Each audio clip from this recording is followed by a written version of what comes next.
ഗുരുർബ്രഹ്മ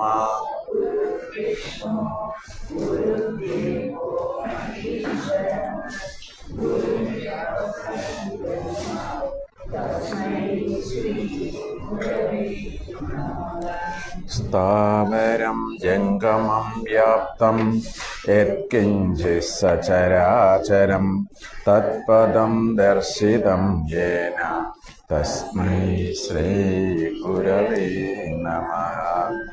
ചിന്മയം വ്യാപിയ സർവം ത്രൈലോക്യം സചരാചരം തത്പദം ദർശിതം യേന തസ്മൈ ശ്രീ ഗുരവേ നമഃ. സർവശ്രുതിശിരോരത്ന വിരാജിതപദാംബുജഃ വേദാന്താംബുജസൂര്യോയ തസ്മൈ ശ്രീ ഗുരവേ നമഃ.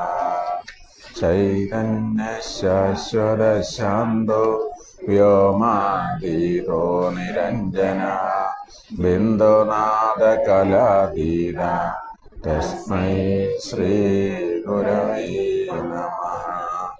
ജ്ഞാനശക്തിസമാരൂഢ തത്വമാല വിഭൂഷിതഃ ഭുക്തിമുക്തിപ്രദാത ച തസ്മൈ ശ്രീ ഗുരവേ നമഃ. അനേകജന്മസമ്പ്രാപ്ത കർമ്മബന്ധവിനാശിനേ ആത്മജ്ഞാനപ്രദാനേ തസ്മൈ ശ്രീ ഗുരവേ നമഃ. ശോഷണം ഭവസിന്ധോശ്ച ജ്ഞാപനം സാരസമ്പദഃ ഗുരോർപാദോദയം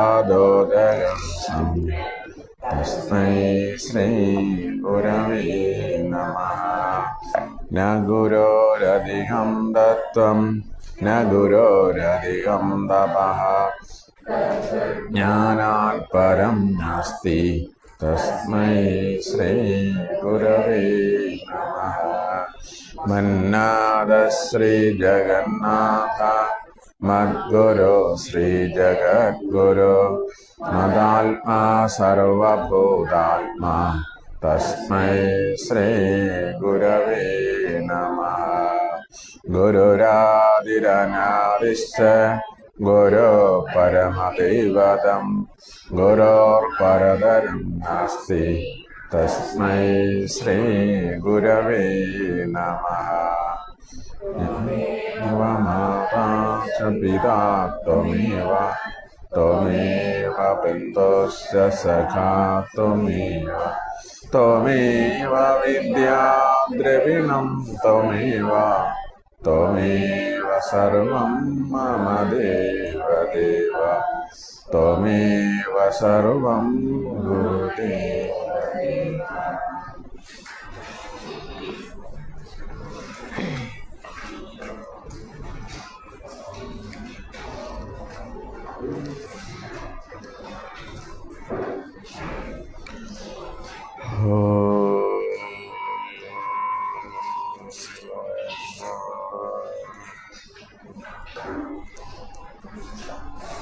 ഓം വാങ്മേ മനസി പ്രതിഷ്ഠിതാ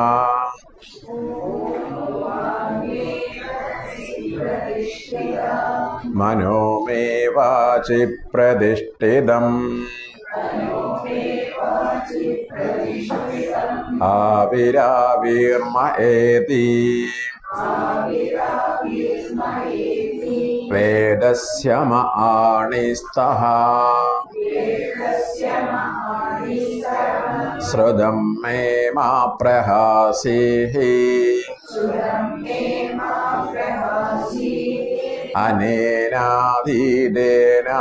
അനേനാധീതേനാഹോരാത്രാൻ സന്തതാമി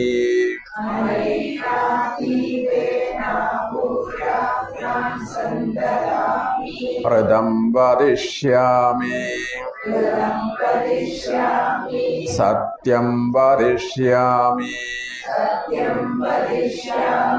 തന്വാമവദോ തദ്വക്താരമവദോ അവതു മാം അവതു ഭക്താരം അവതു ഭക്താരം. ഓം ശാന്തി ശാന്തി ശാന്തി.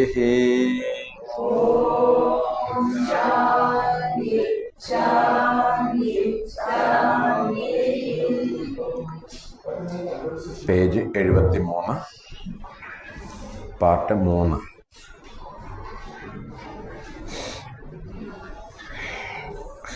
സ ഈക്ഷതേ മേനു ലോകാംശ്ച ലോകപാലാംശ്ച അന്നമേഭ്യ സൃജ ഇതി. സ ഈക്ഷതേ മേനു ലോകാംശ്ച ലോകപാലാംശ്ച അന്നമേഭ്യഃ സൃജ ഇതി.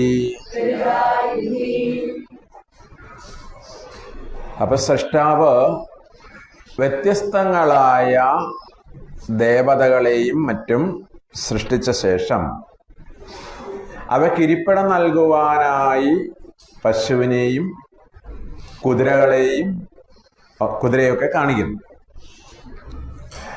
പക്ഷെ അവയൊന്നും വേണ്ട എന്നാണ് പറഞ്ഞത്. തുടർന്ന് അവസാനം മനുഷ്യരൂപം കാണിച്ചു.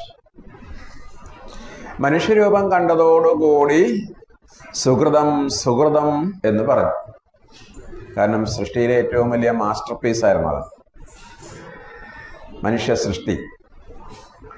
ഈ ഒരു സൃഷ്ടിയിൽ മാത്രമേ ബ്രഹ്മാവലോകനം സാധിക്കുകയുള്ളൂ, ഈശ്വരനെ മനസ്സിലാക്കാൻ സാധിക്കുകയുള്ളൂ.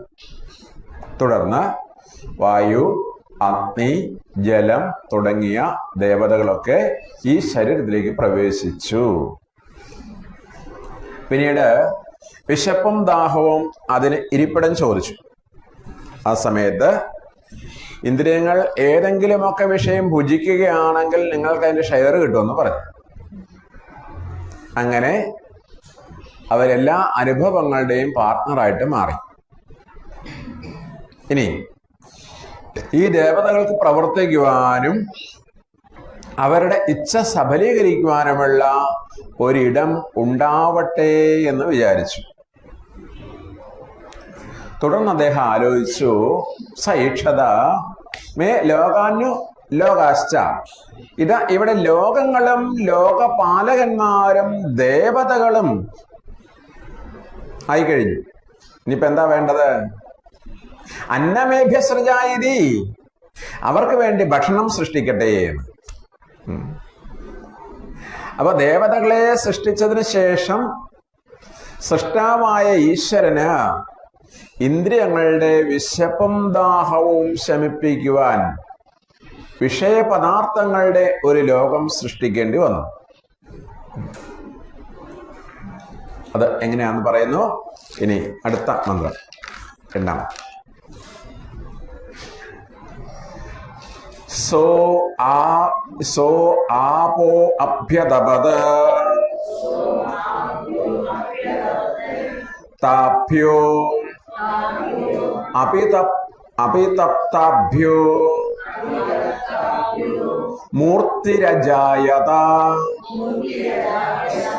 യാ വൈ സാ മൂർത്തിരജായത അന്നം വൈ തത്. സോ ആപോ അഭ്യതപത് താഭ്യോ അഭിതപ്താഭ്യോ മൂർത്തിരജായത. യാ വൈ സാ മൂർത്തിരജായത അന്തം വൈ തത്. അങ്ങനെ ദേവതകളെയും സൃഷ്ടിച്ച ശേഷം അദ്ദേഹം അവർക്ക് പ്രവർത്തിക്കുവാനുള്ള ചുറ്റുപാടുകൾ ഉണ്ടാക്കി. അതിനായി അദ്ദേഹം ജലത്തെ ഉദ്ദേശിച്ച് ശ്രദ്ധ കേന്ദ്രീകരിച്ചു. മൂർത്തിരജായത്, ജലത്തിന്റെ സഹായത്തോടുകൂടി മൂർത്തിയെ ഉണ്ടാക്കി, ഒരു രൂപം ഉണ്ടാക്കി. മൂർത്തി എന്നാൽ ഈ കാണുന്ന പ്രപഞ്ചം മുഴുവനും. ഈ കാണുന്ന വിധത്തിലാണ് പ്രപഞ്ചം നമുക്ക് സൃഷ്ടമായത്. നമ്മളിപ്പോ ഒരു ബിൽഡിംഗ് കെട്ടാൻ ഉദ്ദേശിക്കുന്നുവെങ്കിൽ നമ്മുടെ ബഡ്ജറ്റും നമ്മുടെ ഉള്ളിലുള്ള ഐഡിയാസും ഒക്കെ നമ്മൾ ഒരു എഞ്ചിനീയറോട്, ഒരു ആർക്കിടെക്റ്റിനോട് നമ്മൾ ആദ്യം പറയും, ഡിസ്കസ് ചെയ്യും. അദ്ദേഹം അതനുസരിച്ച് ഒരു പ്ലാൻ തയ്യാറാക്കും. എന്നിട്ട് നമ്മുടെ അടുക്ക കൊണ്ടുവന്നിട്ട് അദ്ദേഹം വിശദീകരിക്കും. എല്ലാ കാര്യങ്ങളും എൻ്റെ അടുത്ത് ചിത്രീകരിച്ചിട്ടുണ്ടാവും. ഇപ്പോഴൊക്കെ ആകുമ്പോൾ 3D ഉണ്ടാവും, നമുക്ക് കാണുകയും ചെയ്യാം, വിഷ്വലും ആവും അല്ലേ. അപ്പൊ അദ്ദേഹം എൻ്റെ അത് ഓരോന്നോരോന്ന് കാണിച്ചു തരും. ഇത് ബാത്റൂമാണ്. അത് ബാത്റൂമാണെന്ന് കാണിക്കുമ്പോൾ നമുക്ക് ബാത്റൂമിലേക്ക് പോകാൻ പറ്റില്ല. അതൊരു കടലാസം മാത്രമാണ് അല്ലേ, ബ്ലൂ പ്രിന്റ് ആണ്, രൂപരേഖയാണ്. അപ്പൊ ഈ രൂപരേഖ പ്രാവർത്തികമാകുമ്പോഴാണ് സ്ഥൂല രൂപം കൈക്കൊള്ളുന്നത്, മൂർത്തിരജായത്. ഇപ്പൊ നമ്മൾ കണ്ടതൊക്കെ സൂക്ഷ്മരൂപമായിട്ടുള്ളൂ. അപ്പം സ്ഥൂലത്തിലേക്ക് വരുമ്പോഴാണ് പ്രാക്ടിക്കലാകുക അല്ലേ.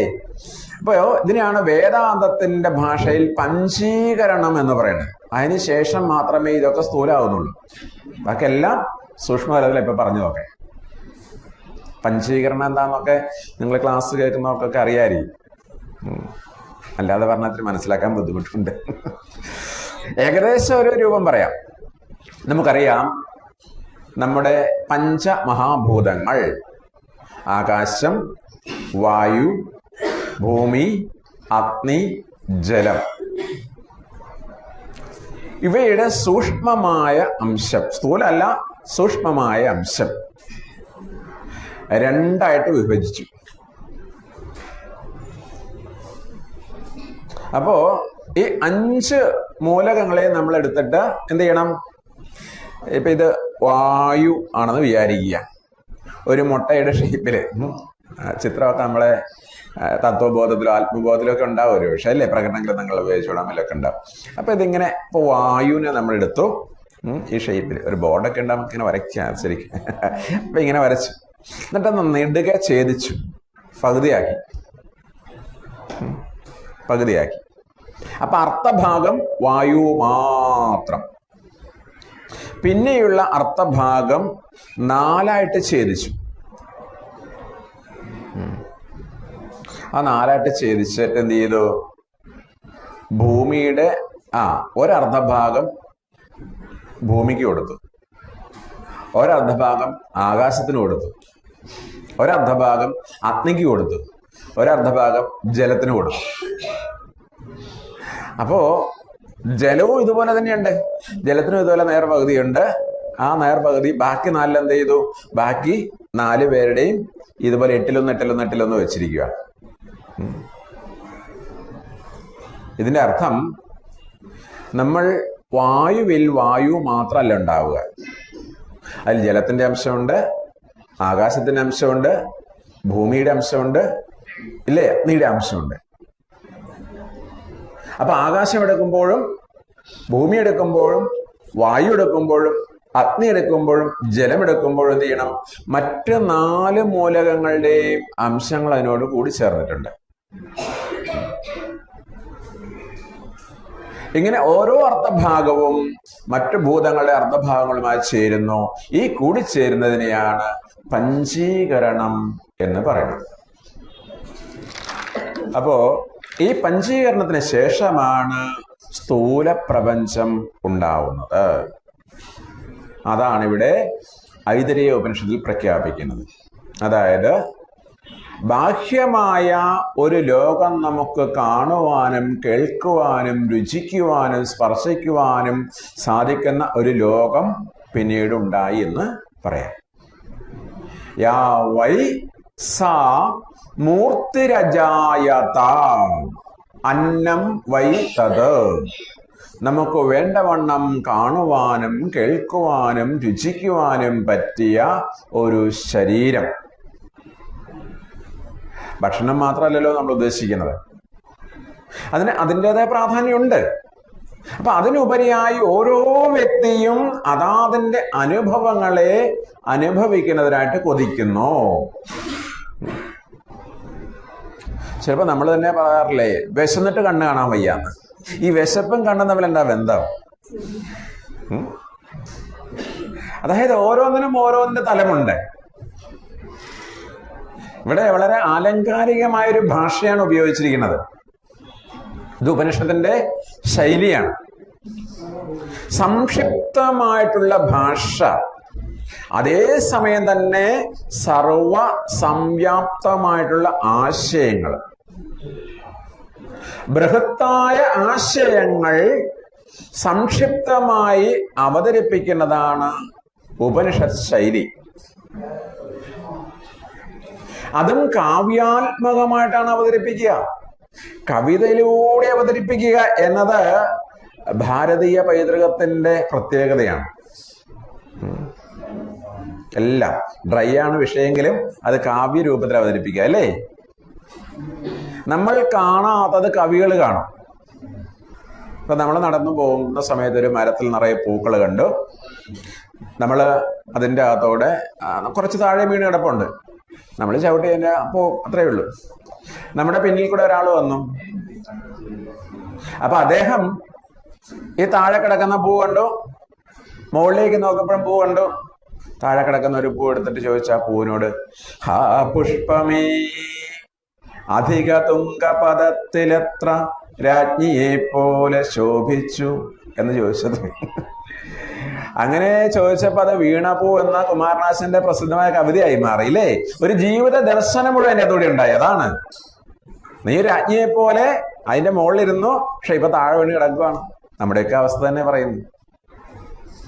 നമ്മൾ നടന്നു പോയപ്പോ ഒന്നും തോന്നിയില്ല, നമ്മള് അതിന്റെ മുകളിൽ കൂടെ ചവിട്ടിപ്പോയി, അല്ലേ? അപ്പൊ നമ്മൾ കാണാത്തതിന്, അതാണ് എക്സ്റേ വിഷൻ. നമ്മൾ കാണാത്തതിനെ കാണുക. ഒരിക്കല് മഹാകവി കുഞ്ഞിക്കുട്ടൻ തമ്പുരാന് കേരള സാഹിത്യ സദസ്സില് ചോദിക്കുകയുണ്ടായി. അപ്പോ സ്വാഗത പ്രസംഗം സ്വാഗതമൊക്കെ ചെയ്തു. അധ്യക്ഷൻ അദ്ദേഹത്തെ പരിചയപ്പെടുത്തി, അദ്ദേഹത്തെ ആദരപൂർവ്വം പ്രഭാഷണത്തിന് വിളിച്ചു.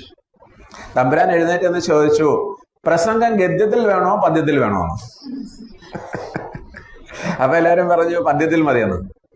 മലയാളത്തിൽ വേണോ സംസ്കൃതത്തിൽ വേണോ? സംസ്കൃതത്തിലായിക്കോട്ടെ. അദ്ദേഹം 1.5 മണിക്കൂർ സംസ്കൃതത്തിൽ പദ്യരൂപത്തിലാണ് പ്രഭാഷണം നടത്തിയത്. സാര ആളല്ലേ, മഹാഭാരതമൊക്കെ മുഴുവൻ തർജ്ജമ ചെയ്ത ആളാണ്. അങ്ങനെയുള്ള വൈഭവമുള്ള, അതാണ് വലിയ വലിയ പ്രതിഭാശാലികൾ ഉണ്ടായിരുന്നു നമുക്കല്ലേ. അപ്പൊ ഉപനിഷത്തിലെ ബൃഹത്തായ ആശയങ്ങൾ സംക്ഷിപ്തമായ ശൈലിയിലൂടെ, കാവ്യാത്മകമായ ശൈലിയിലൂടെ അവതരിപ്പിക്കുകയാണ്. അതുകൊണ്ടാണ് നമുക്ക് ഹൃദ്യമായിട്ട് തോന്നിയിരിക്കുന്നത്, അല്ലേ? തുടർന്ന് 3-ാമത്തെ തദേനത് സൃഷ്ടം പരാം ത്വജിഘാംസത് തത് വാചാ ജിഗൃഷത് തന്നാ ശക്നോത് വാചാ ഗൃഹീതും സ യദ്വൈനത് വാചാ ഗ്രഹൈഷ്യത് അഭിവ്യാഹൃത്യ ഹൈവാനമത്രപ്സ്യത് തദേനത് സൃഷ്ടം പരം ത്യജിഗാംസത് തത് വാചാ ജിഗൃഷത് തന്നാ ശക്നോത് വാചാ ഗൃഹീതും സ യദ്വൈനത് വാചാ ഗ്രഹൈഷ്യത് അഭിവ്യാഹൃത്യ ഹൈവാനമത്രപ്സ്യത്. വായിക്കാൻ നല്ല ബുദ്ധിമുട്ടുണ്ടാവും. കാരണം ഇതൊക്കെ നമ്മളെ കൊണ്ടൊന്നും വായിപ്പിക്കാതെയും പഠിപ്പിക്കാതെയും ഒക്കെ ഇരുന്നത് കൊണ്ടാണ്. തത് ഏതത് സൃഷ്ടം, സൃഷ്ടിക്കപ്പെട്ടതായ ഈ ജഗത് പദാർത്ഥം അന്നം സൃഷ്ടിക്കപ്പോൾ തന്നെ തുടങ്ങി മത്സരം. നോക്കൂ, മറ്റു മതസ്ഥരൊക്കെ കുട്ടികളായിരിക്കുമ്പോഴേ മദ്രസയിലൊക്കെ പോകുന്നു, അറബി പഠിക്കുന്നു, അവരുടെ ഭാഷ ഉറുദു ഒക്കെ പഠിപ്പിക്കുന്നില്ലേ. അതുകൊണ്ട് അവർക്ക് അവരുടെ ഏതും വായിക്കാൻ, മതഗ്രന്ഥങ്ങൾ വായിക്കാൻ ഒരു ബുദ്ധിമുട്ടുമില്ല. നമ്മുടെ ഇതൊക്കെ സംസ്കൃതമായിട്ട് ഒരു പരിചയമില്ല, നമ്മൾ വളർന്നു. അതാ പറ്റിയത്. അപ്പൊ ഇവിടെ തത് ഏത് സൃഷ്ടം, ആ സൃഷ്ടിക്കപ്പെട്ടപ്പോൾ തന്നെ ഇവിടെ ഒരു മത്സരം തുടങ്ങി. എന്താ സൃഷ്ടിച്ചത്? അന്നത്തെ സൃഷ്ടിച്ചു. അപ്പൊ ഇന്ദ്രിയങ്ങളൊക്കെ എന്ത് ചെയ്തു? ഈ അന്നത്തെ പിടിക്കാനായിട്ട് ഓടി. കാരണം ഭക്ഷണം ഇല്ലാതെ ആർക്കും ജീവിക്കാൻ പറ്റില്ല. പരാം ജിഘാംസത്. അങ്ങനെ ഓരോ ഇന്ദ്രിയങ്ങളും തന്റെ അടുക്കിലേക്ക് വരുന്നത് കണ്ടപ്പോ അന്നം എന്ത് ചെയ്തു? അദ്ദേഹം ബിന്തിരിഞ്ഞോടാൻ തുടങ്ങി. അന്നം ഇവർക്ക് പിടി കൊടുത്തില്ല.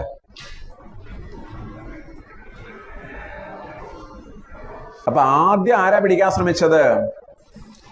വാക്കുകൊണ്ട് അന്നത്തെ ഗ്രഹിക്കുവാൻ ശ്രമിച്ചു. വാചാ ജിഗൃഷത്, തത് വാചാ ജിഗൃഷത്. ഇപ്പം ഭഗവാൻ ശങ്കരാചാര്യ പറയുന്നു, സൃഷ്ടിക്കപ്പെട്ടതായ അന്നം പൂച്ചയെ കണ്ട എരിയെ പോലെ ഓടാൻ തുടങ്ങിയെന്ന്. ഈ വാക്കിന് പിടി കൊടുത്തില്ല, ഓടിക്കളെ. വാക്കുകൊണ്ടതിനെ പിടിക്കാൻ സാധിച്ചില്ല. വാചാ ഗ്രഹീത്യം തന്നാശക്നോത്. അതുകൊണ്ട് വാക്കുകൊണ്ട് നമുക്ക് അന്നത്തെ ഗ്രഹിക്കാൻ സാധിച്ചിരുന്നുവെങ്കിൽ, പിടിക്കുവാൻ സാധിച്ചിരുന്നുവെങ്കിൽ, ഇവിടെ മഹീദാസ് ഋഷി പറയുകയാണ്, അഭിവ്യാഹൃത്യ അന്നം അത്രപ്സ്യത്. വാക്കുകൾ ഉച്ചരിച്ചത് കൊണ്ട് നമുക്ക് പൂർണ്ണ തൃപ്തി വരുമായിരുന്നു എന്ന്. ഭക്ഷണമൊന്നും കഴിക്കണ്ടായിരുന്നു. അതായത് ഒരാള് ഒരു വലിയ കല്യാണ സദ്യയൊക്കെ കഴിച്ചിട്ട് വിശന്നിരിക്കുന്ന നമ്മുടെ അടുക്കൽ വന്ന് പറയുകയാണ്, ഞാൻ 25 കൂട്ടം ഐറ്റവും 4 പായസവും കൂട്ടി ഗംഭീരമായ സദ്യ കഴിച്ചു. എന്നിട്ടിങ്ങനെ ഓരോ വിഭവങ്ങളെയും വർണ്ണിക്കാൻ തുടങ്ങി. ആ പുളിശ്ശേരിയുടെ ഒരു സ്വാദേ, പുളിഞ്ചി എങ്ങനെ ഉണ്ടായിരുന്നു, അങ്ങനെയൊക്കെ ആളുകൾ വളരെ ഗംഭീരമായിട്ട് വിസ്തരിക്കുക. നമ്മൾ വിശന്നിരിക്കുക അവിടെ. അയാൾ പറഞ്ഞു കഴിഞ്ഞപ്പോൾ നമ്മുടെ വിശപ്പ് മാറുമായിരുന്നു. അതായത് വാക്കുകൊണ്ട് അന്നത്തെ പിടിക്കാൻ സാധിച്ചിരുന്നെങ്കിൽ നമുക്ക് ആരെങ്കിലുമൊക്കെ ഇങ്ങനെ എക്സ്പ്ലെയിൻ ചെയ്താൽ മതിയായിരുന്നു, അല്ലേ? കഴിച്ച കാര്യങ്ങൾ പറഞ്ഞാൽ നമ്മുടെ വിശപ്പ് മാറുമായിരുന്നു. പക്ഷെ അത് സാധിക്കുന്നില്ല, വിശപ്പ് മാറുന്നില്ല. അപ്പൊ തുടർന്ന് ആരാ ശ്രമിച്ചത്? രണ്ടാമത് 4. തത് പ്രാണേനാജിഗൃഷത് തന്നാശക്നോത പ്രാണേന ഗ്രഹീതും സ യദ്വൈനത പ്രാണേന അഗ്രഹേഷ്യത് അഭിപ്രാണ്യ ഹൈവാനമത്രപ്സ്യത്. കാണുമ്പോൾ വലിയ മന്ത്രം തോന്നും, പക്ഷെ ഒരു ഗുണമുണ്ട്. ഇപ്പൊ ആദ്യത്തെ മന്ത്രം പഠിച്ചു കഴിഞ്ഞാല് അത് തന്നെയാ പിന്നെ റിപ്പീറ്റ് ചെയ്യുന്ന, വാക്ക് മാത്രമേ മാറുന്നുള്ളൂ. 1. തത് പ്രാണേനാജിഗൃഷത് തന്നാശക്നോത് പ്രാണേന ഗൃഹീതും സ യദ്വൈനത പ്രാണേന അഗ്രഹേഷ്യത് അഭിപ്രാണ്യ ഹൈവാനമത്രപ്സ്യത്. 5. തച്ചക്ഷുഷാ ജിഗൃഷത് തന്നാശക്നോത് ചക്ഷുഷാ ഗൃഹീതും സ യദ്വൈനത ചക്ഷുഷാ ഗ്രഹേഷ്യത് ദൃഷ്ട്വാ ഹൈവാനമത്രപ്സ്യത്. തച്ചക്ഷുഷാ ജിഗൃഷത് തന്നാശക്നോത ചക്ഷുഷാ ഗൃഹീതും സ യദ്വൈനത ചക്ഷുഷാ ഗ്രഹിഷ്യത് ദൃഷ്ട്വാ ഹൈവാനമത്രപ്സ്യത് അപ്പൊ വാക്കുകൊണ്ട് അതിനെ ഗ്രഹിക്കുവാൻ സാധിച്ചില്ല. പിന്നെയോ പ്രാണനെ കൊണ്ട്, ശ്വാസത്തെ കൊണ്ട്, ഗന്ധത്തെ കൊണ്ട് അതിനെ ഗ്രഹിക്കുവാൻ ശ്രമിച്ചു. എന്നാൽ തത് ന ശക്നോത്, പ്രാണൻ കൊണ്ടും അതിനെ അറിയുവാൻ സാധിച്ചില്ല. നാം കഴിക്കുന്ന ആഹാരത്തിന്റെ ഗന്ധം കൊണ്ട് നമുക്ക് സംതൃപ്തി വരികയായിരുന്നെങ്കിൽ ഗന്ധം കൊണ്ട് തന്നെ തൃപ്തി വരുമായിരുന്നു. പക്ഷെ നല്ല പാചകക്കാരൊക്കെ എന്താ ചെയ്യുക? അവരെയും രുചിച്ചൊന്നും നോക്കില്ല. അവരെല്ലാം റെഡിയാക്കും. ആ ഗന്ധം അടിച്ചാൽ അവർക്കറിയാം. കാരണം എന്താണ്? നല്ല പഴയ പാചകക്കാർക്കാണ് അവരെ സിദ്ധാന്തം എന്താണ്? നമ്മളെ തൊട്ട് നോക്കിയാൽ അത് എച്ചിലാവും അല്ലേ? പിന്നെ അത് നല്ലതല്ല. അപ്പം ആ ഗന്ധം അടിച്ചാൽ അവർക്കറിയാം കുറവുണ്ടോ കൂടുതലുണ്ടോ എന്ന് കൃത്യമായിട്ട് അറിയാൻ പറ്റും. അത് അതിനൊരു കഴിവ് വേണം. ഇപ്പൊ ഈ ടീ കമ്പനികളിലൊക്കെ ടീ ടേസ്റ്റർ ഉണ്ടാവും അല്ലേ? വലിയ സാലറിയാണ്. പക്ഷെ അവർക്ക് വലിയ തപസ്സാണ്. അവർക്ക് മറ്റ് ലഹരി പദാർത്ഥം ഉപയോഗിക്കാൻ പറ്റില്ല. നാവിന് എന്തെങ്കിലും വ്യത്യാസം, ഒരു സാധനം അവർക്ക് ഉപയോഗിക്കാൻ അധികാരമില്ല. അങ്ങനെ ജീവിച്ചാൽ മാത്രമേ കൃത്യമായ ടേസ്റ്റ്, അതായത് ഓരോന്നും ഉണ്ടാക്കുമ്പോൾ അതിനെന്തെങ്കിലും വ്യത്യാസം ഉണ്ടോ എന്ന് അറിഞ്ഞിരിക്കണം അല്ലേ? ഗ്രേഡ് തിരിക്കുന്നതൊക്കെ എങ്ങനെയാണ്? ഗന്ധം.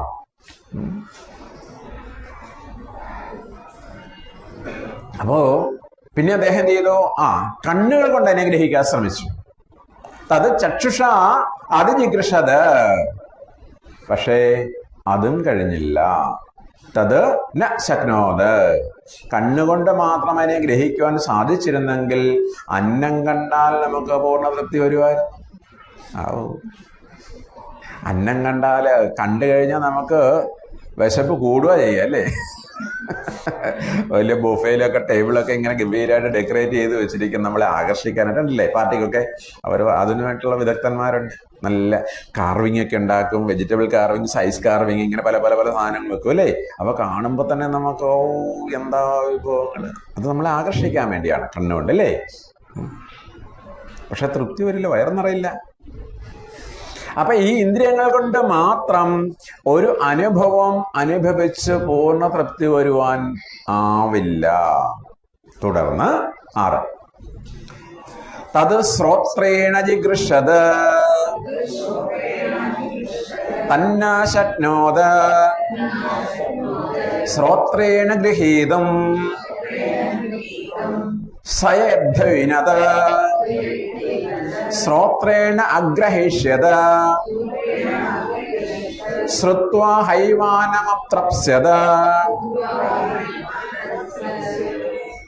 തത് ശ്രോത്രേണ ജിഗൃഷത് തന്നാ ശക്നോത് ശ്രോത്രേണ ഗൃഹീതം സയദ്വൈനത ശ്രോത്രേണ അഗ്രഹിഷ്യത ശ്രുത്വാ ഹൈവാനമപ്ത്രപ്സ്യത. 7, തത് ത്വച അജിഗൃഷത് തന്നാ ശക്നോത് ത്വചാ ഗൃഹീതം സയദ്വൈനത ത്വചാ അഗ്രഹിഷ്യത സ്പൃഷ്ട്വാ ഹൈവാനമപ്ത്രപ്സ്യത. തത് ത്വച അജിഗൃഷത് തന്നാ ശക്നോത് ത്വചാ ഗൃഹീതം സയദ്വൈനത ത്വചാ അഗ്രഹിഷ്യത സ്പൃഷ്ട്വാ ഹൈവാനമപ്ത്രപ്സ്യത. തത് ശ്രോത്രേ, അതായത് പ്രാണനെ കൊണ്ടും വാക്കിനെ കൊണ്ടും ഗന്ധത്തെ കൊണ്ടും ഒന്നും ഗ്രഹിക്കാൻ സാധിക്കാത്തത് കൊണ്ട് ശ്രോത്രം കൊണ്ട് അതിനെ ഗ്രഹിക്കാൻ ശ്രമിച്ചു. തന്നാ ശക്നോത് ശ്രോത്രേണ ഗൃഹീതം, എന്നാൽ അതും സാധിച്ചില്ല. അപ്പോ ഈ ശ്രോത്രം കൊണ്ടും അതിനെ ഗ്രഹിക്കാൻ സാധിച്ചില്ല. ശ്രോത്രം കൊണ്ട് അതിനെ ഗ്രഹിക്കാൻ സാധിച്ചിരുന്നുവെങ്കിൽ ഭക്ഷണത്തെക്കുറിച്ച് കേട്ടത് കൊണ്ട് സംതൃപ്തി വരുമായിരുന്നു അല്ലേ? പക്ഷെ അത് സാധിക്കുന്നില്ല. കേട്ടത് കൊണ്ട് മാത്രം തൃപ്തരാവുന്നില്ല. ഇപ്പൊ 1.5 മണിക്കൂർ അല്ലെങ്കിൽ 1 മണിക്കൂർ നമ്മൾ ഇവിടെ ഇരുന്ന് കേട്ടത് കൊണ്ട് മാത്രം നമ്മൾ തൃപ്തരാവൂ? അപ്പൊ എല്ലാത്തിനും അതിൻ്റെതായ പരിമിതികളുണ്ടല്ലേ? അതുകൊണ്ടാണ് ഇന്നലെ പറഞ്ഞത്, ശ്രവണം വേണം, മനനം വേണം, പിന്നെ അത് നമ്മുടെ അനുഭവമാക്കി മാറ്റണം അല്ലേ? നാം ധാരാളം കാര്യങ്ങൾ കേൾക്കുന്നുണ്ട്, പക്ഷെ അതുകൊണ്ട് മാത്രം തൃപ്തരല്ല. അപ്പൊ പരമമായ സത്യം തന്നെ നമുക്ക് ഉൾക്കൊള്ളാൻ സാധിക്കില്ല. പിന്നീട് ഈ കാണുന്ന ലൗകിക പദാർത്ഥങ്ങളെ നമുക്ക് കേട്ടത് കൊണ്ട് ഒരിക്കലും തൃപ്തി വരാൻ സാധിക്കില്ല. അപ്പൊ ഇന്ദ്രിയങ്ങൾ കൊണ്ട് എല്ലാം കേൾക്കാൻ പറയുന്നു, എല്ലാം കാണാൻ പറയുന്നു, രുചിക്കാൻ പറയുന്നു. പക്ഷെ ഇന്ദ്രിയങ്ങൾക്കൊക്കെ ഒരു തലമുണ്ട് അല്ലേ? ഒരു പരിധിയിൽ കവിഞ്ഞ് കണ്ണിന് കാണാൻ സാധിക്കില്ല. കാണാനൊരു എന്താ പറയുക, ഒരു ഏതാനും മീറ്ററുകൾ, അത് കഴിഞ്ഞാൽ അപ്പുറത്തുള്ള കാണാൻ പറ്റില്ല. ചെവിക്ക് അല്ലേ? അതിനൊരു പ്രത്യേക പരിധിയുണ്ട്.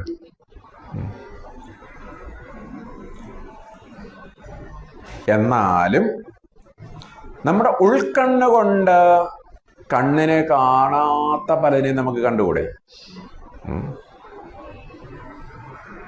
പക്ഷെ എന്നാലും കാഴ്ച പൂർണ്ണമാവില്ല. കാരണം ഈ വിശ്വം എന്ന് പറഞ്ഞാൽ വളരെ വിശാലമാണ് അല്ലേ? ഇനിയും കുറച്ചുകൂടിയൊക്കെ കഴിഞ്ഞാൽ, ഇപ്പൊ തന്നെ അതിൻ്റെയൊക്കെ ഏകദേശം പ്ലാനൊക്കെ ആയി കഴിഞ്ഞു, ബഹിരാകാശത്തേക്കൊക്കെ ടൂർ ഓപ്പറേറ്റ് ഒക്കെ ചെയ്യാൻ തുടങ്ങും. ഇപ്പൊ അവിടെയൊക്കെ ഹോട്ടലൊക്കെ കെട്ടാൻ തുടങ്ങി, പ്ലാനൊക്കെ വരച്ചുകൊണ്ടിരിക്കുന്നുണ്ടല്ലേ? വരച്ചു കഴിഞ്ഞാൽ ഇപ്പൊ നമ്മള് ചാർധാം യാത്ര പോകുന്നത് പോലെ, അല്ലെങ്കിൽ കൈലാസ് യാത്ര പോകുന്നത് പോലെ ചന്ദ്രനിലേക്ക് ടൂറ്. ഇപ്പോഴത്തെ കുട്ടികൾക്കൊക്കെ അതിന് ഭാഗ്യം ഉണ്ടാവും. നല്ലത് അല്ലേ? അതിനിപ്പോ തയ്യാറെടുപ്പൊക്കെ നടക്കുന്നില്ലേ? അപ്പോ അവിടുത്തെ കാഴ്ചകളൊക്കെ ആയിരിക്കും പിന്നീട് പാക്കേജ് ടൂറിലൊക്കെ പറയാവുന്നത്. ഭക്ഷണമൊക്കെ പിന്നെ ഇതുപോലെ ഒന്നും ആവില്ല. രാവിലെ 2 ഗുളിക, ഉച്ചയ്ക്ക് അങ്ങനെയൊക്കെ പറ്റുള്ളൂ. അല്ല, അതെ, ലഞ്ചും ഡിന്നറും ഒക്കെ വിശാലമായിട്ട് കിട്ടില്ലെന്ന് മാത്രം. പക്ഷെ ഈ വിവരങ്ങള് നമ്മള് കേട്ടത് കൊണ്ടോ അറിഞ്ഞത് കൊണ്ടോ മാത്രം തൃപ്തരല്ല, അവിടെ പോയി കാണണം അല്ലേ? അപ്പോ പിന്നീട് എന്നെ ത്വക്കുകൊണ്ട് ഗ്രഹിക്കാൻ ശ്രമിച്ചു. ത്വച്ച അജികൃഷത്. എന്നാൽ സ്പർശനേന്ദ്രിയം കൊണ്ട് നമുക്കതിനെ ഗ്രഹിക്കാൻ സാധിക്കുമായിരുന്നെങ്കിൽ സ്പർശനത്തോടുകൂടി നമുക്ക് പൂർണ്ണ തൃപ്തി വരുമായിരുന്നു. പക്ഷെ അതുകൊണ്ടായില്ല. പിന്നെന്ത് ചെയ്തു? അടുത്ത മന്ത്രം 8. തത് മനസാ അജികൃഷത്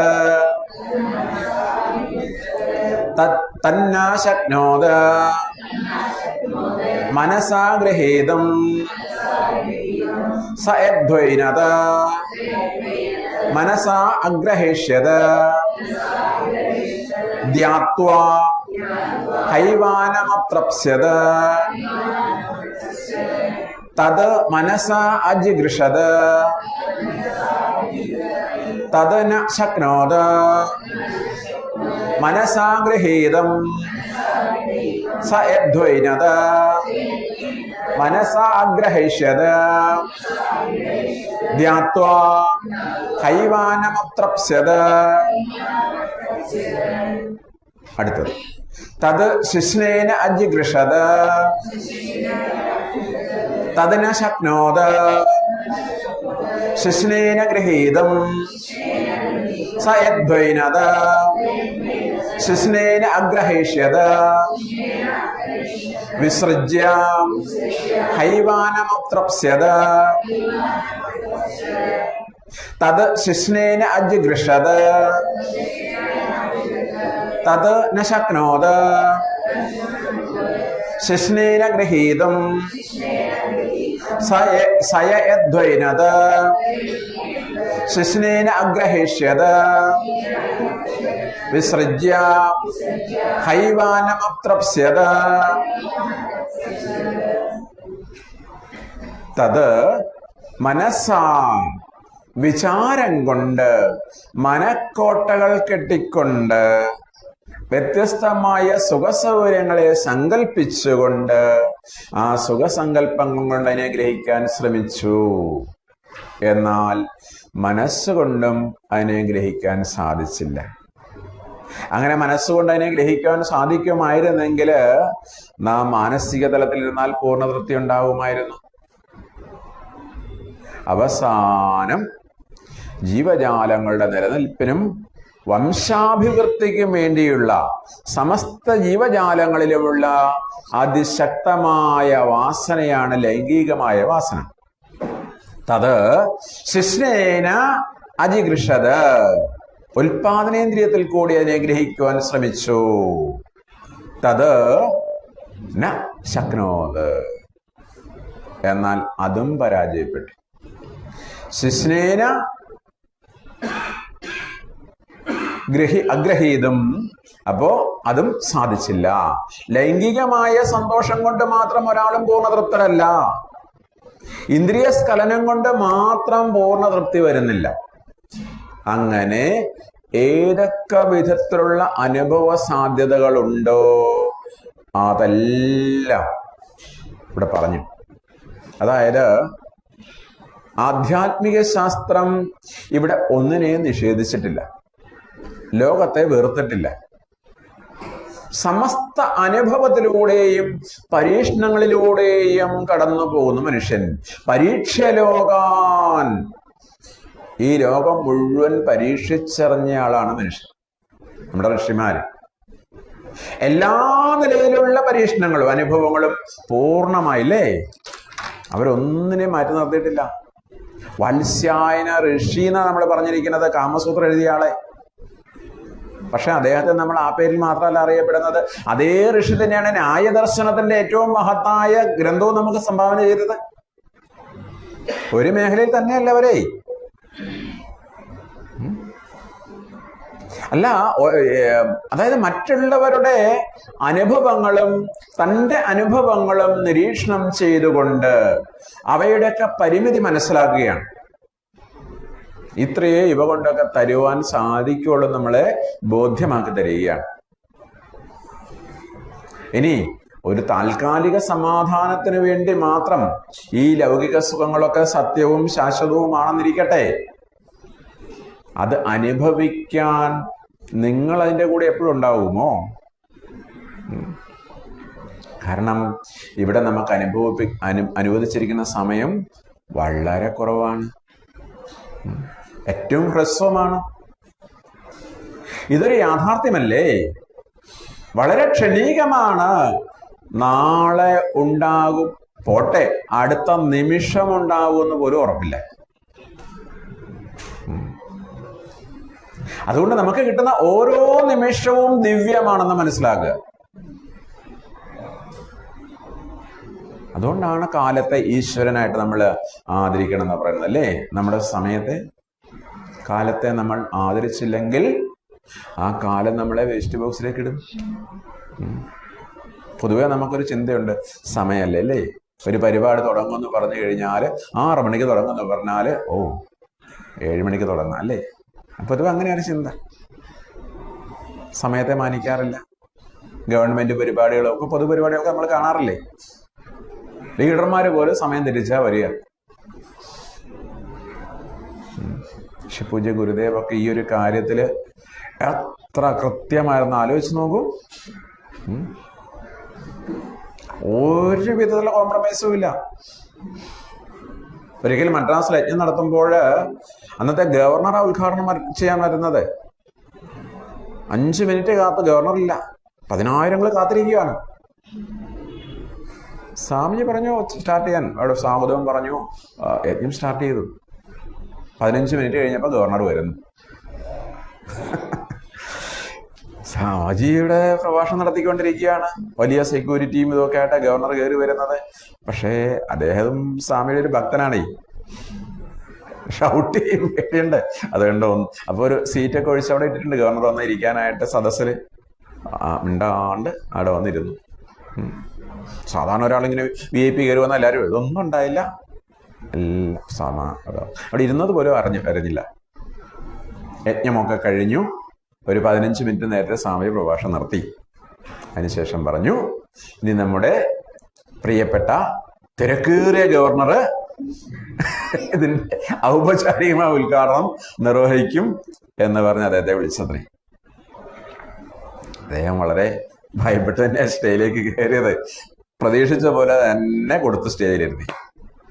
കാരണം നിങ്ങൾ സഞ്ചരിക്കുന്ന സമയത്ത് ഈ നികുതിദായകരെല്ലാവരും നിങ്ങളുടെ വാഹനം പോകാൻ വേണ്ടി മാറി നിൽക്കുന്നു അല്ലേ? എല്ലാവിധ സെക്യൂരിറ്റി നിങ്ങൾക്ക് അറേഞ്ച് ചെയ്തു.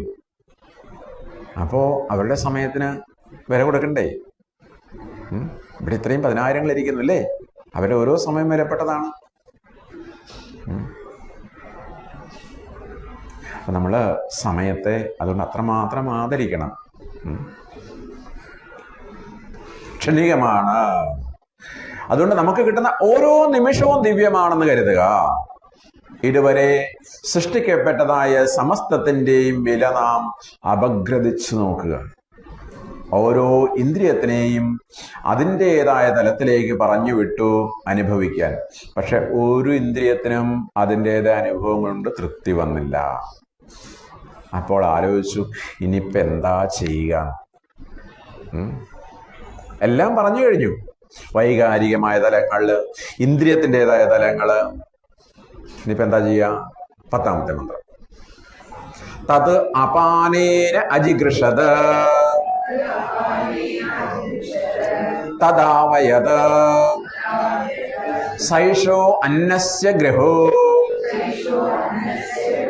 യത് വായു അന്നായുർവാ ഏഷ യത് വായുഃ തത് അപാനേന അജിഗൃഷത തദാവയത് സൈഷോ അന്നസ്യ ഗൃഹോ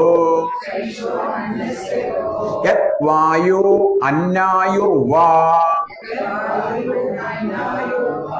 ഏഷ യത് വായുഃ. സമസ്ത ഇന്ദ്രിയ ശക്തികളും പ്രകടനം നടത്തി അവർക്കൊന്നും തൃപ്തി വരാത്തത് കൊണ്ട് അവസാനം അപാനൻ എന്ന വായു ഈ ഭക്ഷണത്തെ ഗ്രഹിക്കാൻ ശ്രമിച്ചു. അല്ലേ? നമുക്ക് 5 വായുക്കള്: പ്രാണൻ, അപാനൻ, വ്യാനൻ, ഉദാനൻ, സമാനൻ. അവർക്ക് ഓരോ ധർമ്മമുണ്ട്. അപ്പൊ അപാനൻ എന്ന വായു വിചാരിച്ചു, എന്നാ ഞാനൊന്ന് ശ്രമിച്ചു നോക്കാം. ബാക്കി എല്ലാരും പരാജയപ്പെട്ടു. അത് ശ്രമിച്ച ഉടനെ തന്നെ തദാവയത് അതിന് ഭക്ഷണത്തെ പിടിച്ചെടുക്കാൻ സാധിച്ചു.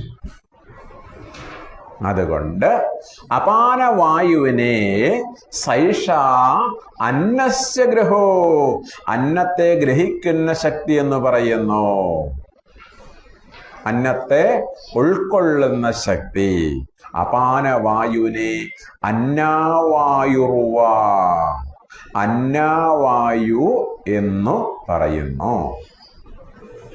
നമ്മളെ നിലനിർത്തുന്നതായ പ്രധാന ഘടകമാണ് ഭക്ഷണം. സൃഷ്ടിക്കപ്പെട്ടതായ സകല ജീവജാലങ്ങൾക്കും ഈ ഭക്ഷണം ആവശ്യമുണ്ട്. ഈ ശരീരത്തിന്റെ ആവശ്യമില്ലേ? ഭൗതിക വസ്തുക്കൾ കൊണ്ട് ഉണ്ടാക്കിയിരിക്കുന്നത്. ഇത് നിലനിൽക്കാനും വളരാനും നമുക്ക് ഭക്ഷണം ആവശ്യമുണ്ട് അല്ലേ? മാത്രമല്ല, മനുഷ്യനെ തൃപ്തിപ്പെടുത്തുവാനുള്ള ഒരേ ഒരു സാധനം ഭക്ഷണം മാത്രമേ ഉള്ളൂ. നമുക്ക് ഇഷ്ടം പോലെ വിളമ്പി കൊടുക്കാം. കഴിക്കൂ കഴിക്കൂ കഴിക്കൂ എന്ന് പറഞ്ഞു വീണ്ടും വീണ്ടും കൊടുക്കാം അല്ലേ? കുറച്ച് കഴിഞ്ഞാലോ മതി. വേറെ എന്തെങ്കിലും ഒരു സാധനം നിങ്ങൾ കൊടുക്കുന്ന സമയത്ത് ഇങ്ങനെ ഒരു വാക്ക് കേൾക്കുമോ? കുറെ പൈസ കൊടുത്ത് മതിയോ? പോരട്ടെ അല്ലേ?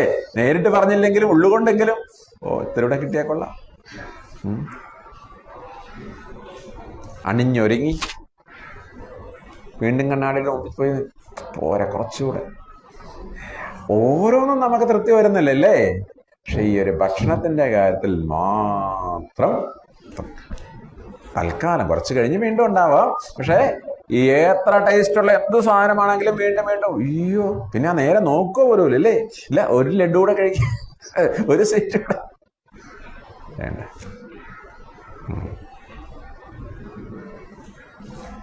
അപ്പൊ നാം കഴിക്കുന്നതായ ആഹാരം അന്നനാളത്തിലൂടെ അകത്തേക്ക് പ്രവേശിക്കുന്നു. എന്തൊരു രസകരമായ പ്രക്രിയ എന്ന് ആലോചിച്ച് നോക്കൂ. ആ ചവച്ചരയ്ക്കുന്നതായ ആഹാരത്തെ നാവ് ഉള്ളിലേക്ക് വടിച്ചിടുന്നു. ഏത് ഗ്രൈൻഡറും വടിച്ചിടുന്നേക്കാളും ഗംഭീരമായിട്ടാണ് വടിച്ചിടുന്നതല്ലേ. അത് പുറത്തേക്ക് വരുന്ന ആഹാര പദാർത്ഥത്തെ ആ പല്ലുകൾ തടഞ്ഞു നിർത്തുന്നു, വീണ്ടും ചുണ്ടുകൾ തടഞ്ഞു നിർത്തുന്നു. ഇനി ആ ഭക്ഷണം അന്നനാളത്തിന് പകരം ശ്വാസനാളത്തിൽ കൂടെ പോയാലോ ഒടുക്കത്തെ കഴിക്കലാവും അല്ലേ? അത് സംഭവിക്കുന്നില്ല. ആ ഉള്ളിലെത്തിയ ആഹാരം വീണ്ടും പുറത്തേക്ക് വരാതെ അപാനവായു അതിനെ തടഞ്ഞു നിർത്തുന്നു. അതാണ് കീഴ്പോട്ട് കൊണ്ടുപോകും. അല്ലെങ്കിലോ വൊമിറ്റ് ചെയ്യും ഉടനെ തന്നെ അല്ലേ? ചിലപ്പം അങ്ങനെ സംഭവിക്കാറില്ലേ? ഉള്ളിലത് പിടിക്കാതെ വന്നു കഴിഞ്ഞാൽ പക്ഷെ അപാനവായു. ഈ അപാനവായുവിന് എന്തെങ്കിലും പ്രശ്നം വരുമ്പോഴാണ് നമ്മൾ വയറിന് പ്രശ്നങ്ങളൊക്കെ ഉണ്ടാകുന്നത് അല്ലേ? അപ്പൊ ഡോക്ടർ ആദ്യം നോക്കുന്നത് ഇതാണ്, വയറെന്തെങ്കിലും പ്രശ്നം എന്നൊക്കെ പറഞ്ഞു കഴിഞ്ഞാൽ. അപ്പൊ മനുഷ്യരിൽ നിന്നും വ്യത്യസ്തമായ മൃഗങ്ങളൊക്കെ ഭൂമിക്ക് സമാന്തരമായിട്ടാണ്, എങ്കിൽ പോലും ആ ആഹാരം ഉള്ളിലേക്ക് പോകുന്നില്ലേ? ആലോചിച്ച് നോക്കൂ. നമ്മുടെ സ്ട്രക്ചർ പിന്നെ ഇങ്ങനെയാണ്, കഴിച്ചാൽ ഇങ്ങനെ താഴോട്ട് പോകുന്ന വെച്ചാൽ പക്ഷെ പാറലല്ലേ, പുറത്തേക്ക് പോകാൻ എല്ലാ സാധ്യതയുണ്ട് അല്ലേ? പക്ഷെ എന്നിട്ടും ആ അപാനവായു അതിന്റെ ഉള്ളിലേക്ക് കൊണ്ടുപോകുന്നു. ഇപ്പൊ ഒരു പാമ്പൊക്കെ ഇരയെ വിഴുങ്ങുന്ന സമയത്ത് അതിന്റെ പല്ല്, നഖം, എല്ല് എല്ലാം കൂടെയാണ് വിഴുങ്ങുന്നതേ. അതിനെ ദഹിപ്പിക്കാനുള്ള ഒരു ശക്തി ഒന്ന് ആലോചിച്ച് നോക്കൂ. എന്തിനേറെ നമ്മുടെയൊക്കെ ഈ അടുക്കളയിലൊക്കെ നടക്കുന്ന ആ പാറ്റയുണ്ട്, ക്രോക്രോച്ചും സാധനങ്ങളൊക്കെ ഇല്ലേ, അതൊക്കെ എന്തൊക്കെ കരണ്ട് തിന്നുന്നത്? പ്ലാസ്റ്റിക് പോലും അതിരുന്നിരുന്നിരുന്നിരുന്ന ഉള്ളിലാകും, അതിനെ ദഹിപ്പിക്കുന്നു. എന്നാലോചിച്ച് നോക്കൂ. ഇപ്പൊ ചെറിയ ജീവി ആയിരിക്കും, പക്ഷേ അത്രയും സാധനങ്ങളൊക്കെ ഉള്ളിലേക്ക് പോയാലും അതിന് ദഹിക്കുന്നുണ്ട്. ഒരു തക്കാളിയുടെ തോല് പോലും ദഹിപ്പിക്കാൻ നമുക്ക് കഴിയില്ല. അതാണ്. എന്നിട്ടാണ് നമ്മൾ പോയി ഈ പല സാധനം ഉള്ളിലേക്ക് കയറ്റിക്കൊണ്ടിരിക്കുന്നതേ. നോൺ വെജിറ്റേറിയനൊക്കെ കഴിക്കുമ്പോൾ പലപ്പോഴും നമ്മൾ ചിന്തിക്കുന്നത്, പലപ്പോഴും നമുക്ക് പറ്റാത്ത സാധനങ്ങളെ ഉള്ളിലേക്ക് കൊടുക്കുക അല്ലേ? വേണ്ടവണ്ണം ദഹിച്ചില്ലെങ്കിൽ അഹം വൈശ്വാനരോ ഭൂത്വ, അതാണ് ഭഗവാൻ പറയുന്നത് അല്ലേ? ഞാൻ ഓരോരുത്തരും ദാഹക ശക്തിയായി ജഡരാജ്ഞിയായി സ്ഥിതി ചെയ്യുന്നു എന്നാ പറയുന്നത്.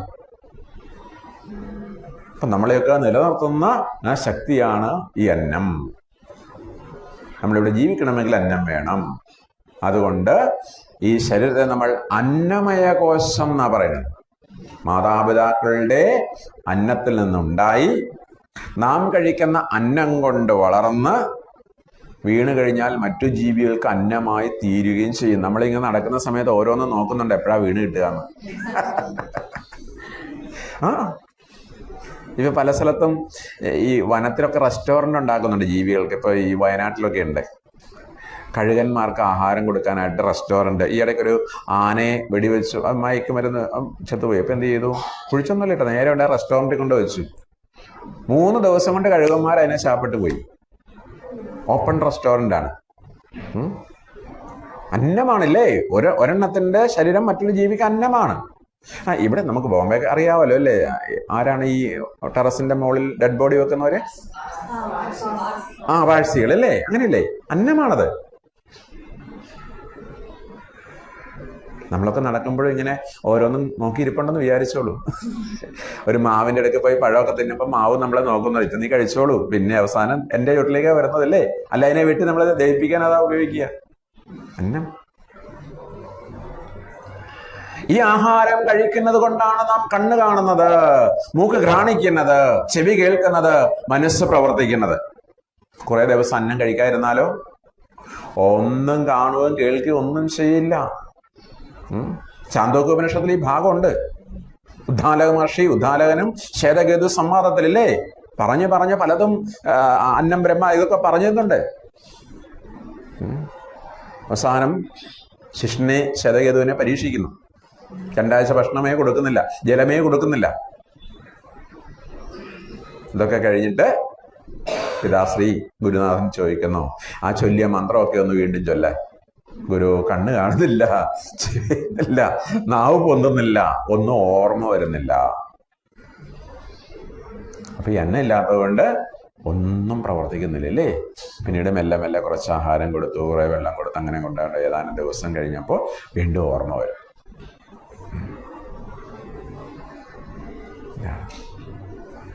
അന്നം. ഈ അഭിയുന്റെ തപോവൻ സ്വാമികളെ കാണുന്നതിന് വേണ്ടി ഒരു ഭക്തൻ കേരളത്തിൽ നിന്നും പോയി. വളരെ മുമ്പാണ്, 1930കളിലാണ്. ചിന്മയസ്വാമികളൊക്കെ പോകുന്നതിന് മുമ്പ്. അദ്ദേഹം അവിടെ പോകാൻ കാരണം അദ്ദേഹത്തിന്റെ ഒരു സുഹൃത്ത് അതിന് മുമ്പ് ഹിമാലയം സന്ദർശിച്ചിട്ടുണ്ട്.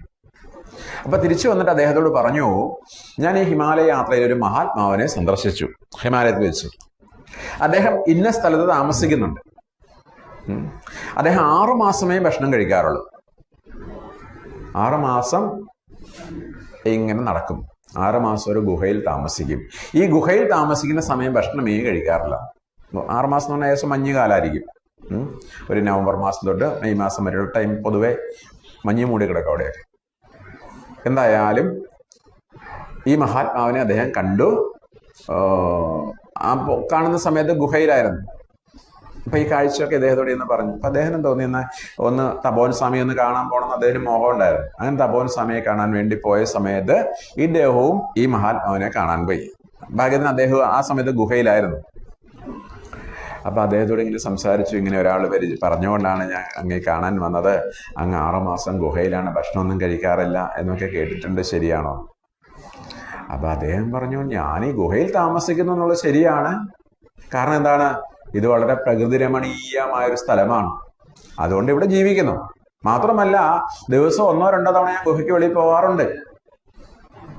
ഒരു നേരെങ്കിലും മിനിമം ഞാൻ ഭക്ഷണവും കഴിക്കാറുണ്ട്. അതിനുശേഷം അദ്ദേഹം വീണ്ടും ഉത്തരകാശി പോയി തപോവൻ സ്വാമികളെ കണ്ടു. അപ്പൊ തപോവൻ സ്വാമികളെ കാണുന്ന മെയിൻ ഉദ്ദേശം. അപ്പൊ ഈ കാര്യമൊക്കെ പറഞ്ഞു. ഒരാൾ നാട്ടിൽ വന്ന് ഇങ്ങനെയൊക്കെ വാചകടിച്ചു, എന്ത് കഴിക്കാറില്ലെന്ന്. പക്ഷെ ഞാൻ അദ്ദേഹത്തെ കണ്ടപ്പോൾ അദ്ദേഹം പറഞ്ഞു, ഞാൻ അത്യാവശ്യം പുറത്തൊക്കെ പോകാറുണ്ട്, മിനിമം ഭക്ഷണമൊക്കെ കഴിച്ചാണ് ഇവിടെ ജീവിക്കുന്നത്. അപ്പൊ തപോവൻ സ്വാമികൾ പറഞ്ഞു, അത്രേ അദ്ദേഹമാണ് യഥാർത്ഥ ജ്ഞാനി, ഒരു യഥാർത്ഥ സാധുവാണ്, അതുകൊണ്ടാണ് സത്യം പറഞ്ഞത്. വേറെ ചിലരാണെങ്കിൽ ഇങ്ങനെ ചോദിക്കുമ്പോൾ എന്താ പറയുക, 6 മാസോ, ഞാൻ 1 വർഷമൊക്കെ ഭക്ഷണം കഴിക്കാതിരിക്കാറുണ്ടെന്ന് വേണേ പറയൂലേ. ഇനിയിപ്പോ അല്ലെങ്കിൽ ശിഷ്യന്മാര് പറയും, വാതന്നെ തുറക്കാറില്ലെന്ന് വേണേ പറയും. അങ്ങനെയുള്ള ശിഷ്യന്മാരൊക്കെ ഉണ്ട്. ഗുരുവിനെ ഏറ്റവും കേമനായിട്ട് ചിത്രീകരിക്കുന്ന ശിഷ്യന്മാരല്ലേ. അപ്പൊ അതുകൊണ്ട് ഈ ശാസ്ത്രം അങ്ങോട്ട് അറിഞ്ഞാല്, ഋഷീശ്വരന്മാർ പകർന്നു തന്ന സത്യം എന്താണെന്ന് ബോധ്യപ്പെട്ടാൽ പിന്നെ നമ്മൾ മറ്റുള്ളവരുമായിട്ട് ഇങ്ങനെ കൺസൾട്ട് ചെയ്യേണ്ട ആവശ്യമൊന്നും വരില്ല. കാരണം നമ്മൾ തന്നെ അധികാരികളായിട്ട് മാറും അല്ലേ. അതാണ് ഉപനിഷത്ത് പറയുന്നത്. എക്സിനാകാമെങ്കിൽ വൈക്കായിക്കൂടെ. നമുക്കൊക്കെ സ്വയം അനുഭവവേദ്യമാവുന്നതാണിത്. ഇവിടെ മഹീദാസ് ഋഷി പ്രഖ്യാപിക്കുന്നു, ആഹാരമില്ലാതെ ഒരു ജീവിക്കും ഇവിടെ താമസിക്കാൻ, നിലനിൽക്കാൻ സാധിക്കില്ലെന്ന്. ഏതാനും ദിവസമൊക്കെ സമയമൊക്കെ പിടിച്ചു നിൽക്കാൻ പറ്റിയേക്കാം. കാരണം ഈ ശരീരം അന്നമയ കോശമാണ്. നമ്മൾ നേരത്തെ കഴിച്ച ആഹാരത്തിന്റെ കുറച്ചൊക്കെ ഇതിനകത്തിരിക്കുന്നത് കൊണ്ട് ഏതാനും ദിവസമൊക്കെ ഒരു പക്ഷെ പിടിച്ചു നിൽക്കാം. പക്ഷെ നമ്മുടെ ഹൃദയം, ത്വക്ക്, എല്ല്, നഖം എല്ലാം ഇതുകൊണ്ടാണ് രൂപപ്പെടുന്നത്, വളരുന്നത്. അന്നം എങ്ങനെ ഊർജം കൊടുത്തുകൊണ്ടേയിരിക്കണതിന്. എങ്കിലേ കണ്ണ് കാണൂ, ചെവി കേൾക്കൂ, മൂക്ക് ഗന്ധം അറിയൂ, നമ്മുടെ എല്ലാ ഇന്ദ്രിയങ്ങളും പ്രവർത്തിക്കുകയുള്ളൂ. അതുകൊണ്ട് അപാനൻ ഈ ആഹാരത്തെ ദഹിപ്പിച്ച് ഈ ശരീരത്തിന്റെ എല്ലാ ഭാഗങ്ങളിലും എത്തിക്കുന്നു. അങ്ങനെ അത് ശ്രമിച്ച സമയത്ത് അതിനെ പിടിക്കുവാൻ സാധിച്ചു അപാൻ. അതാണ് അതിന്റെ സത്യം. നമ്മളെ നിലനിർത്തുന്നതായ ഘടകം ദഹനശക്തി. കഴിക്കുന്നതായ ആഹാരത്തെ പല വിധത്തിലുള്ള രൂപപരിണാമത്തിന് വിധേയമാക്കി ഈ ശരീരത്തെ നിലനിർത്തുന്നതായ ശക്തി. അതാണ് ശരീരത്തെ നിലനിർത്തുന്നതായ ഊർജം നൽകുന്നത്. അതിൻ്റെ ഏറ്റവും നമുക്കറിയാം, ഓരോ സൂക്ഷ്മമായ അംശം മനസ്സായിട്ട് മാറുന്നു അല്ലേ, ബുദ്ധിയായിട്ട് മാറുന്നു. പിന്നെ നമ്മുടെ ഓരോ സ്ഥലങ്ങളിലും വ്യാനൻ എന്ന് പറയുന്ന ഒരു പ്രാണനുണ്ട് അല്ലേ, ശരീരം മുഴുവൻ വ്യാപിച്ചു നിൽക്കുകയാണ്. അവനിങ്ങനെ ഡിസ്ട്രിബ്യൂഷൻ നടത്തിക്കൊണ്ടിരിക്കും, കൃത്യമായിട്ട് ഓരോ സ്ഥലത്ത് എത്തിച്ചുകൊണ്ടിരിക്കും അല്ലേ. ഇപ്പൊ ഈ ഭക്ഷണം ഉരുട്ടി കഴിക്കുന്ന സമയത്ത് ഈ വിരൽ വിചാരിക്കുവാണ് ഞാനല്ലേ ആഹാരം കൊടുക്കുന്നത്, അപ്പം കിട്ടിയില്ലെങ്കിലോ ഞാൻ കുറച്ച് ഇവിടെ ശേഖരിച്ചു വെച്ചേക്കാന്ന് വിചാരിക്കുന്നുണ്ടോ വിരല്? ഇല്ല. ഇനിയിപ്പോ ശേഖരിച്ചു വെച്ചാൽ നമ്മൾ സമ്മതിക്കുക, രണ്ട് നാക്കും കൂടെ നാക്കും അല്ലേ? ആ വിരലിനറിയാം തൻ്റെ ഡ്യൂട്ടി എന്താണ്. ഇപ്പൊ ഇത് കൊടുക്കുകയാണ്. അത് കൊടുക്കുമ്പോൾ ഇത് ഫ്ലെക്സിബിൾ ആകാനുള്ള, ചലിക്കാനുള്ള എനർജി ഇവിടെ വ്യാനൻ കൊണ്ടുത്തരും. ഇതിന് ചലിക്കാനുള്ളത് ഇവിടെ കൊണ്ടുവരും. തൻ്റെ ഡ്യൂട്ടി താൻ ചെയ്യുമ്പോൾ തനിക്കുള്ളത്. ഇതാണ് യജ്ഞം എന്ന് പറയുന്നത്. നോക്കൂ, യജ്ഞസങ്കല്പം എന്ന് പറഞ്ഞാൽ നമ്മൾ എല്ലായിടത്തും കാണാം അല്ലേ? ഓരോരുത്തരും ഓരോരുത്തർ ഡ്യൂട്ടി ചെയ്താൽ മതി, സ്വധർമ്മം ചെയ്താൽ മതി. അപ്പൊ എന്ത് ചെയ്യുന്നു? തനിക്ക് ആവശ്യമുള്ളത് തനിക്ക് അവിടുന്ന് പ്രകൃതി തരും.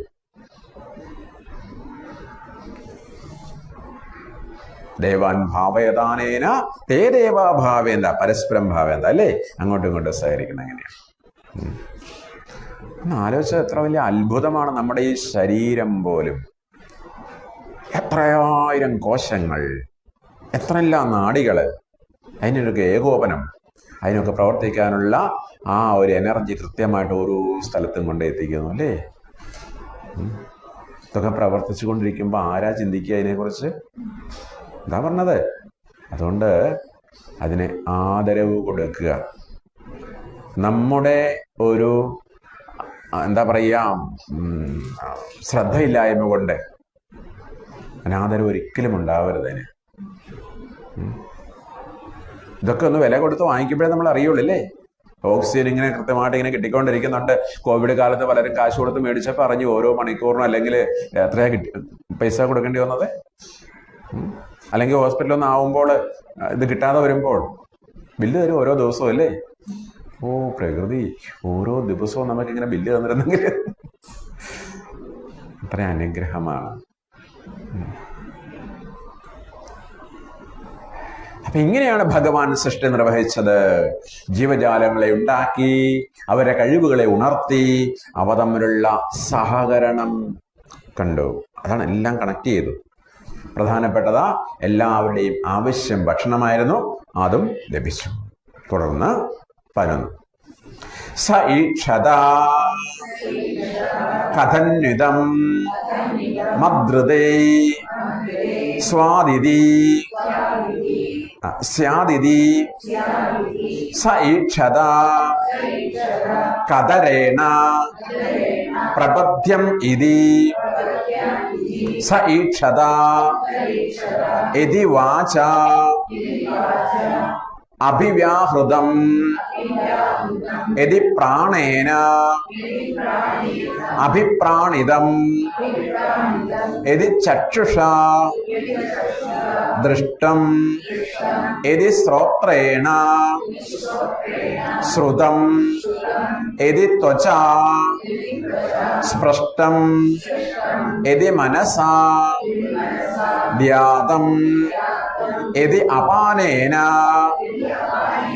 അഭ്യപാനിതം യദി ശിശ്നേന വിസൃഷ്ടം അഥ കോഹമിതി സ ഈക്ഷത കഥന്വിതം മദ്രതേ സ്വാദിതി സ ഈക്ഷത കദരേണ പ്രപദ്യ ഇതി സ ഈക്ഷത യദി വാച അഭിവ്യാഹൃതം യദി പ്രാണേന അഭിപ്രാണിതം യദി ചക്ഷുഷാ ദൃഷ്ടം യദി ശ്രോത്രേണ ശ്രുതം യദി ത്വചാ സ്പൃഷ്ടം യദി മനസാ ധ്യാതം യദി അപാനേന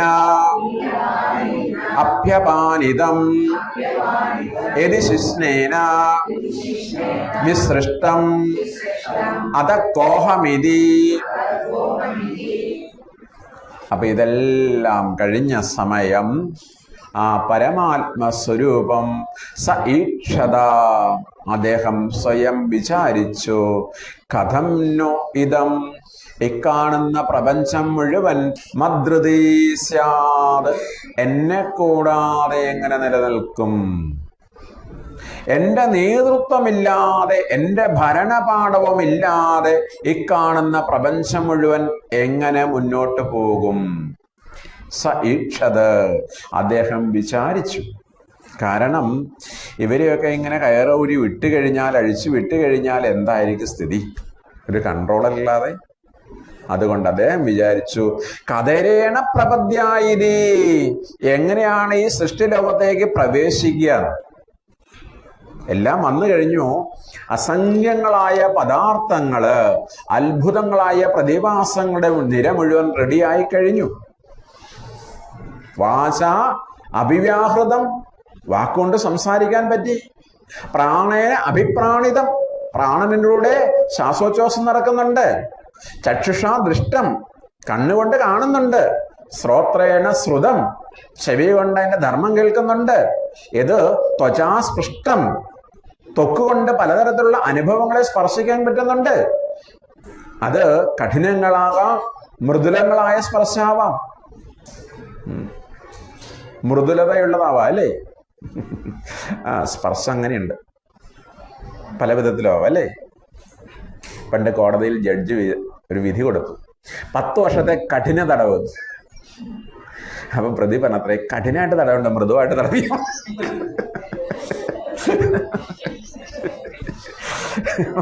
സ്പർശം, ത്വച, ത്വക്കുണ്ട്, വാചാസ്പൃഷ്ടം. ഇത് മനസാധ്യാതം, മനസ്സുകൊണ്ട് അതിൻ്റെതായ ഭാവങ്ങൾ പലതിനെയും സങ്കല്പിക്കാൻ സാധിക്കും. യതി അപാനേന അഭ്യപാനിതം, അപാനൻ പ്രവർത്തിക്കുവാനായിട്ട് തുടങ്ങിയതോടുകൂടി ആഹാരമൊക്കെ ദഹിക്കാനും തുടങ്ങി. യതി ശിഷ്ണേന വിസൃഷ്ടം, ലൈംഗിക ഇന്ദ്രിയങ്ങൾ കൊണ്ട് ലൈംഗികമായ ആസക്തികളെ അനുഭവിക്കുകയും ചെയ്തു. ഇവ ഓരോന്നും അതിൻ്റെതായ ധർമ്മങ്ങൾ ചെയ്യുകയാണെങ്കിൽ പിന്നെ ഞാൻ ആരാ? എൻ്റെ ജോലി എന്താ? കോഹമിതി. ഇടയ്ക്ക് നമ്മൾ പറയാറില്ലേ, ഞാൻ ആരാ? സൃഷ്ടാവ് അങ്ങനെ വിചാരിച്ചു. ഇവ ഈ കണ്ണ് കാണുന്നു, ചെവി കേൾക്കുന്നു, പിന്നെ തൻ്റെ റോൾ എന്താണ്? അദ്ദേഹം വിചാരിക്കാൻ തുടങ്ങി. സൈക്ഷത, അതായത് സൃഷ്ടിക്കപ്പെട്ട പദാർത്ഥങ്ങളോടുള്ള ഉത്തരവാദിത്യം. വിഷ്ണു സഹസ്രനാമത്തിന്റെ ഒരു നാമമുണ്ട്, ലോകബന്ധു. അദ്ദേഹം ലോകബന്ധുവാണ്. ഈ സഹസ്രനാമം വെറുതെ ഇങ്ങനെ വായിച്ചുകൊണ്ട് പോകരുത്. 15 മിനിറ്റ് 10 മിനിറ്റ് അല്ലേ? കുറച്ച് പഠിച്ചു കഴിഞ്ഞാൽ പിന്നെ 5 മിനിറ്റ് മതി. എക്സ്പ്രസ് സ്പീഡിലാ പോവുക. തുടക്കം മാത്രമേ ഓർമ്മയുണ്ടാകുന്നു, പിന്നെ അവസാനവും ചൊല്ലിക്കഴിഞ്ഞു അല്ലേ? അങ്ങനെ പോരാ. ഓരോ നാമത്തിൻ്റെയും അർത്ഥങ്ങളിലൂടെ സഞ്ചരിക്കാൻ സാധിക്കണം. പുതിയ ഗുരുദേവൻ്റെയൊക്കെ വ്യാഖ്യാനമുണ്ട്, ഇംഗ്ലീഷിലും മലയാളത്തിലൊക്കെ കിട്ടും സഹസ്രനാമം. പേജ് കണക്കിനാണ് ഓരോ നാമത്തിൻ്റെ അർത്ഥം എഴുതി വെച്ചിരിക്കുന്നത്. ഭഗവാൻ ശങ്കരാചാര്യാണ് അതിന് വ്യാഖ്യാനിച്ചത്. അത് ഇന്നത്തെ കാലഘട്ടത്തിന് ചേരുന്നവരിൽ ഗുരുദേവൻ നന്നായിട്ട് വ്യാഖ്യാനിച്ചിട്ടുണ്ട്. പഠിക്കാൻ ശ്രമിക്കുമോ, അത് ഗംഭീരാണ്. അപ്പം നമ്മൾ മനസ്സ് പലരും പറയാറുണ്ട്, സഹസ്രനാമം ചൊല്ലുന്നൊക്കെ ഉണ്ട്, പക്ഷെ മനസ്സ് പലയിടത്തും ഓടിപ്പോകുന്നത്. അങ്ങനെ ആവില്ല. നമ്മൾ ഭഗവാന്റെ ഓരോ ലീലകളിലൂടെയും നമ്മൾ സഞ്ചരിക്കും, ഈ അർത്ഥം അറിയാമെങ്കിൽ. അതാണ്. അപ്പൊ ലോകബന്ധു എന്നൊക്കെ പറയുമ്പോൾ ഇതിന് ഇഷ്ടം പോലെ അങ്ങോട്ട് അഴിച്ചുവിടാൻ പറ്റില്ല. അതുകൊണ്ട് എന്ത് ചെയ്തു? അതിൻ്റെതായ കർമ്മങ്ങളൊക്കെ ചെയ്യുകയാണെങ്കിൽ വളരെ ബുദ്ധിമുട്ട് വരുമല്ലേ? ഓരോ ഇന്ദ്രിയവും ഓരോന്ന് പോലെ ചെയ്തു കഴിഞ്ഞാൽ എല്ലാത്തിനും ഒരു ക്രമം ഉണ്ടാവണം അദ്ദേഹം നിശ്ചയിച്ചു. അത് തെറ്റാൻ പാടില്ല. അതുകൊണ്ടാണ് ലോകത്തിൽ നമ്മൾ നോക്കുമ്പോൾ വലിയൊരു അത്ഭുതകരമായ ക്രമത്തെയൊക്കെ കാണുന്നത് അല്ലേ? ചെവി കൊണ്ട് കേൾക്കുക മാത്രമേ ചെയ്യുന്നുള്ളൂ, കണ്ണിൽ കൂടെ കേൾക്കുന്നില്ല. നാളെ തൊട്ട് രാവിലെ ചെവിയിൽ കൂടെ കാണാനും കണ്ണിൽ കൂടെ കേൾക്കാനും തുടങ്ങിയ എന്തായിരിക്കും സ്ഥിതി? ആകെ ഓരോന്നും തോന്നിയ പോലെ ചെയ്യുക, നടക്കും മുട്ടൊക്കെ മുന്നോട്ട് വളയുക, എല്ലാം കൃത്യമായിട്ട് നടക്കുന്നതല്ലേ? കാരണം ഇവർ തമ്മിലൊരു ഫൈറ്റ് ഉണ്ടായാൽ പോരെ? ആരും നോക്കാനില്ലെങ്കിൽ, ഒരു കൺട്രോൾ ഇല്ലെങ്കിൽ ഇതൊക്കെ വരും അല്ലേ? അപ്പൊ ഭഗവാന് മനസ്സിലായി, ഇത് ഇങ്ങനെ വിട്ടാൽ ശരിയാവില്ല. അത് നോക്കൂ, ആ അനുഗ്രഹം ചെവി കൂടെ കേൾക്കുന്നു എന്ന് പറയുന്നു. നമ്മളൊരു എന്താ ആസ്വദിക്കുക, ഒരു സംഗീത കച്ചേരി പോയി ആസ്വദിക്കുകയാണ്, അല്ലെങ്കിൽ ഒരു ഗാനമേള, 10-12 വാദ്യോപകരണങ്ങൾ അതിൻ്റെ അത് വായിക്കുന്നുണ്ട്, മ്യൂസിക്കും ഉണ്ട്. ഈ ഓരോ വാദ്യോപകരണത്തിന്റെ ശബ്ദം വേർതിരിച്ചാണ് ചെവി കേൾക്കുന്നത്. വയലിന്റെ ശബ്ദം വേർതിരിച്ച്, മൃദംഗത്തിന്റെ, തബലയുടെ ഓരോന്നും അല്ലേ, ഇതെല്ലാം കൂടെ ഒറ്റ ശബ്ദമായിട്ട് അങ്ങനെ കേട്ടാൽ പോരാ. ഈ സാധനത്തിന് അത് ആസ്വദിക്കാൻ പറ്റുമോ നമുക്ക്? അതാണ് ആ ഒരു മഹത്വം എന്നൊക്കെ പറയണത് അല്ലേ. അതിനെ ഓരോന്നിനെയും നമ്മൾ കേൾപ്പിച്ചു തരുന്നു. അപ്പൊ സൃഷ്ടിക്കപ്പെട്ടതോടുകൂടി ഈശ്വരന്റെ റോള് കഴിഞ്ഞു. ശരിക്കും സംസ്കൃത സാഹിത്യത്തില് സൃഷ്ടി എന്ന് പറയുന്നത് 2 വിധത്തിലാണ്.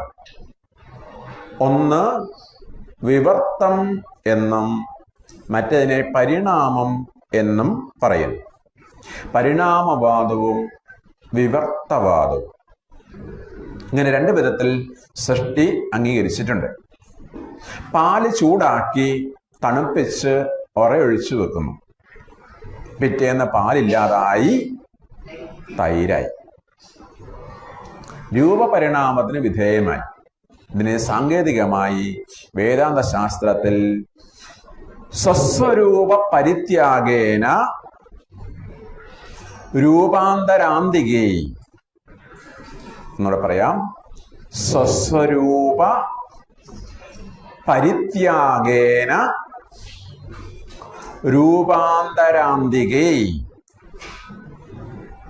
സ്വന്തം രൂപം പരിത്യജിച്ചുകൊണ്ട് വേറൊന്നായി തീർന്നു. ഇനി വീണ്ടും മാറ്റാം. ഈ തൈര് കടഞ്ഞാൽ വെണ്ണ എടുക്കാം, വേറൊന്നാവും അല്ലേ. അപ്പൊ സ്വന്തം രൂപം വെടിഞ്ഞ് വേറെ രൂപമാവും. ഇനി പാലാക്കാൻ പറ്റില്ല. ഇതുപോലെ സൃഷ്ടിക്ക് മുമ്പ് ഈശ്വരൻ മാത്രമേ ഉള്ളൂ. ആത്മാവായുധമഗ്രയാസീത്. അദ്ദേഹം ലോകത്തെ മുഴുവൻ സൃഷ്ടിച്ചു. പിന്നെ അദ്ദേഹം എവിടെ പോയി? അദ്ദേഹം ലോകമായിട്ട് പരിണമിച്ചു. പാൽ തൈരായാൽ പിന്നെ പാലായിട്ട് മാറാത്തതുപോലെ ഈ കാണുന്ന ലോകം ഉണ്ടാവുന്നതിന് മുമ്പേ അദ്ദേഹം ഉണ്ടായിരുന്നു. ഉണ്ടായപ്പോഴോ, ഉണ്ടാക്കി കഴിഞ്ഞപ്പോൾ അദ്ദേഹം അതിൽ ലയിച്ചു. അപ്പൊ ഇനി ക്ഷേത്രത്തിലും പള്ളിയിലും ഒന്നും പോകണ്ട. എന്താ കാരണം? അദ്ദേഹം തന്നെയാണ് ഈ ലോകമായിട്ടിരിക്കുന്നത്. നമ്മളീ കണ്ടത് മാത്രം വിശ്വസിച്ചാൽ മതി. അങ്ങനെ ചിന്തിക്കുന്നതാണ് ഭൗതികവാദം. അല്ല, അങ്ങനെ ചെയ്യാറില്ല. അങ്ങനെ കുറെ ആൾക്കാരുണ്ടല്ലേ, കണ്ടത് മാത്രം സത്യം. കാരണം എന്താ? അദ്ദേഹം സൃഷ്ടിച്ചിട്ടുണ്ടെങ്കിലും അദ്ദേഹം തന്നെ ഇതായിട്ട് മാറിയിരിക്കുന്നത് പറഞ്ഞിട്ടുണ്ട്. അതുകൊണ്ട് ഇതിന് മുമ്പ് ഒന്നുമില്ല, ഇനി ശേഷമൊന്നുമില്ല. സുഖമായിട്ട് അടിച്ചു പൊളിച്ച് ജീവിച്ചോളാം ഇവിടെ ജീവിക്കുമ്പോൾ. ഇതിനപ്പുറം ഒന്നും ചിന്തിക്കണം. കണ്ടത് മാത്രം സത്യം. അദ്ദേഹം തന്നെ ലോകമായിട്ട് തീർന്നു. ഇനി വേറെ ഈശ്വരനില്ല. അങ്ങനെ സ്വസ്വരൂപ പരിത്യാഗേന, ഇതൊരു സൃഷ്ടി. ഇനി വേറെ സൃഷ്ടിയുണ്ട്. സ്വസ്വരൂപ അപരിത്യാഗേന രൂപാന്തരാന്തികേ. സ്വസ്വരൂപ അപരിത്യാഗേന രൂപാന്തരാന്തികേ. സ്വന്തം രൂപം നിലനിർത്തിക്കൊണ്ട് തന്നെ വേറൊന്നായിത്തീരുക. ഇതിനെ വേദാന്ത ശാസ്ത്രത്തിൽ വിവർത്തം എന്ന് പറയാം. മറ്റേത് പരിണാമം, ഇത് വിവർത്തം. സാങ്കേതിക പദങ്ങളാണ്. അപ്പൊ സ്വന്തം രൂപത്തെ അതുപോലെ നിലനിർത്തിക്കൊണ്ട് വേറൊന്നായി തീരുക, വിവർത്തം. നമ്മൾ രാത്രിയിൽ കിടന്നുറങ്ങുന്നു. ബാഹ്യമായിട്ട് നമുക്ക് ഒരു മാറ്റവും സംഭവിക്കുന്നില്ല. പക്ഷേ നിങ്ങളുടെ സ്വപ്ന സാമ്രാജ്യത്തിൽ പലതും സംഭവിക്കുന്നു. നിങ്ങൾ രാജകുമാരിയായിട്ട് മാറി, ഇടയ്ക്ക് ഭിക്ഷക്കാരിയായിട്ട് മാറി, പല രൂപത്തിലും വന്നിട്ടുണ്ട്. സ്വപ്ന സാമ്രാജ്യത്തിൽ പലതും ആയി തീരുമ്പോൾ നമ്മൾ മാറുന്നില്ല. പക്ഷേ നമ്മൾ മാറിയതുപോലെ തോന്നുകയാണ്. കയർ പാമ്പായി തീരുന്നു. അരണ്ട വെളിച്ചത്തിൽ നിലവിളിച്ചു. ലൈറ്റ് അടിച്ചു നോക്കിയപ്പോൾ അവിടെ കയറ് കൃഷ്ണ കണ്ടത്. അപ്പൊ കയറ് പാമ്പാവുമ്പോൾ കയറ് സ്വന്തം രൂപം പരിത്യജിച്ചിട്ടില്ല. കയറായി നിന്നുകൊണ്ട് തന്നെ പാമ്പായതാണ് അല്ലേ. സ്വസ്വരൂപം അതുപോലെ നിലനിർത്തിക്കൊണ്ട് ആ പരമാത്മസ്വരൂപം ഈ ജഗത്തായി തീർന്നിട്ടില്ല.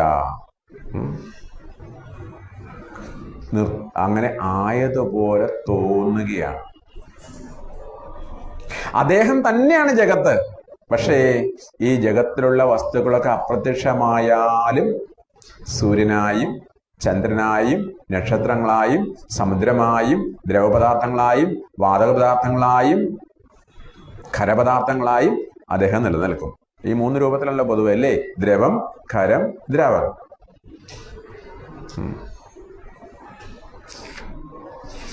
ആയതുപോലെ തോന്നുകയാണ്. ഒരു സ്തംഭം കണ്ട് ഒരു മനുഷ്യനാണെന്ന് തെറ്റിദ്ധരിച്ചതുപോലെ സാക്ഷാൽ സച്ചിദാനന്ദ സ്വരൂപത്തെ നിലനിർത്തിക്കൊണ്ട് ഒരു ലോകമായി തീർന്നതുപോലെ തോന്നിക്കുന്നു. നമ്മളൊരു പാമ്പിനെ കാണുമ്പോൾ പാമ്പിന്റെ മുഴുവൻ ഭാഗവും എന്താണ്? കയർ തന്നെയാണ്. കുറച്ച് ഭാഗം കയറും, കുറച്ച് ഭാഗം പാമ്പിന്റെ പത്തിയും. അങ്ങനെ കാണാറുണ്ടോ? ഇല്ല. അത് മുഴുവൻ പാമ്പായിട്ട് തന്നെയാണ് കാണുന്നത്.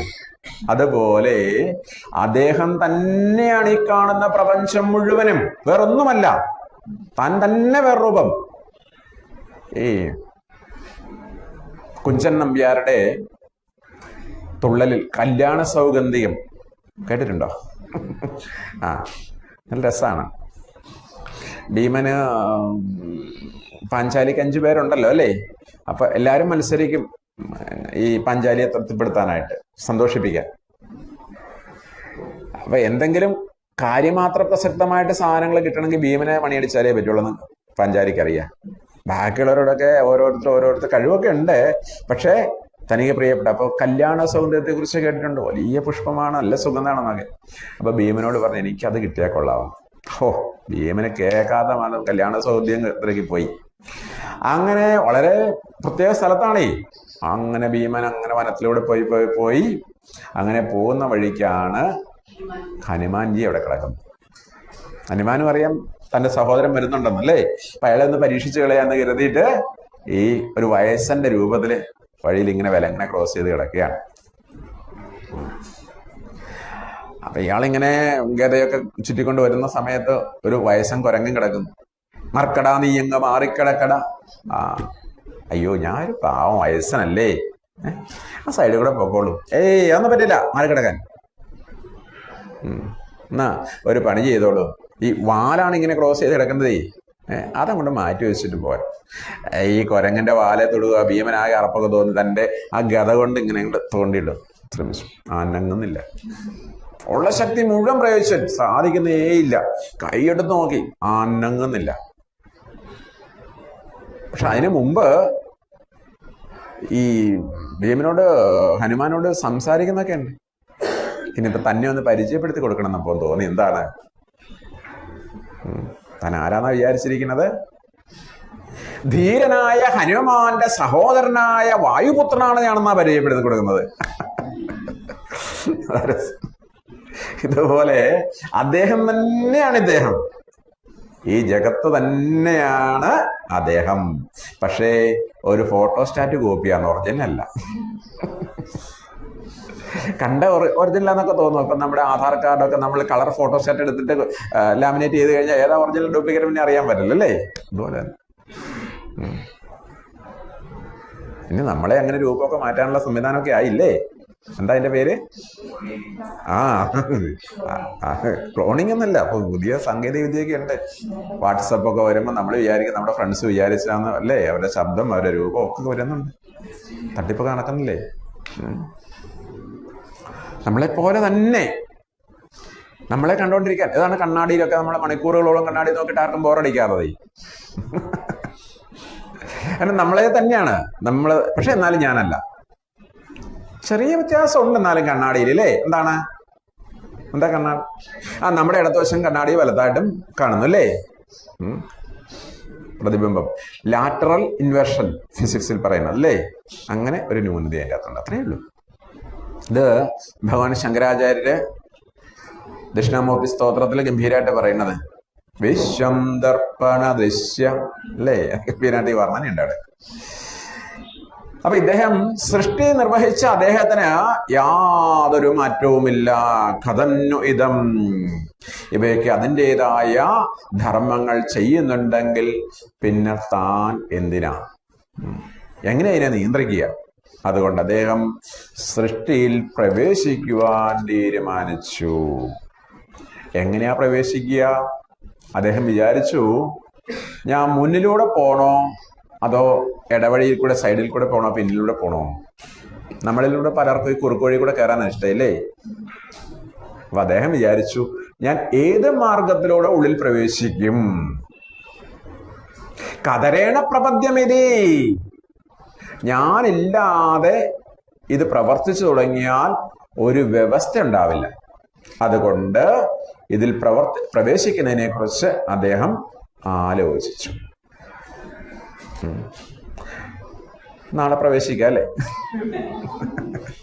ഞാനിത്ര ശരിക്കും മെല്ലെ എടുക്കാൻ ഒരു കാരണം, എനിക്ക് ശനിയാഴ്ചയും കൂടെ ഉണ്ടോ, ഒരു അഡീഷണൽ ബോണസ് ആയിട്ടൊരു ദിവസമാണ് വരുമല്ലോ അല്ലേ?